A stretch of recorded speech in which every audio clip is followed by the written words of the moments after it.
Een stukje appeltaart. Het lijkt het zo alledaags. Maar voor deze Oekraïense vluchteling is het de allereerste keer dat ze Hollandse appeltaart eten. Ze zitten zo'n 2 weken opvang in de Klinze in Oortsjerk. Dit is Anne.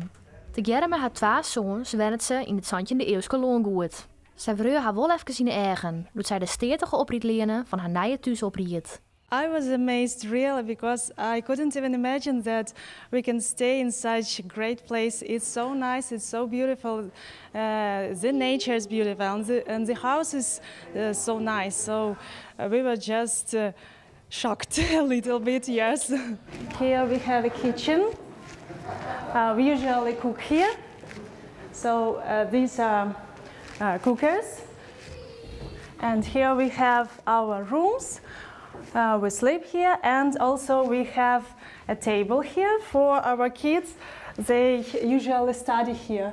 De Oekraïners krijgen onderdak bij Dirk en Pauline van der Meulen. Zij hebben een bedezaak en klanten kunnen in de Klinze een nachtse proef sliepen.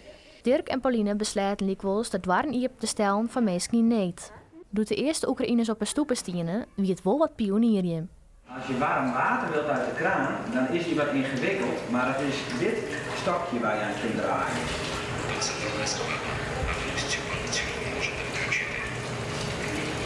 De ervaring met verschillende mensen, klanten, connecties, dat hebben we natuurlijk wel. Dus, maar het stukje maatschappelijke daarbij is wel nieuw voor u. Dus ja, dat is voor u ook uitvinden. En aldoende leert men, denk ik. Intussen binnen de goed 30 Oekraïners opvang in de Klinze. De Van der Meulens en haar gasten hebben haar draai heel veel voen. Pauline regelt vooral de praktische zaken, liek als bezitters onder de gemeente.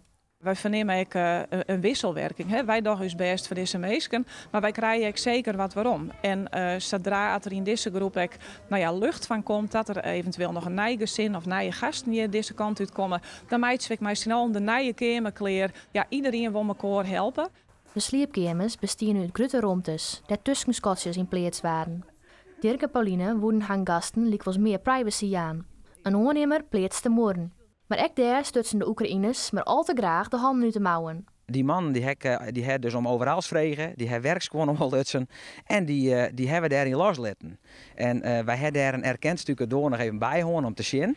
En die zei Dirk, deze man kan van mij voort wel een bedrijfsauto krijgen en die kan morgen wel van mij aan de slag, want dit ben echt de vakman die hier omstappen. Iedereen benut zijn talenten om het samen te zeggen.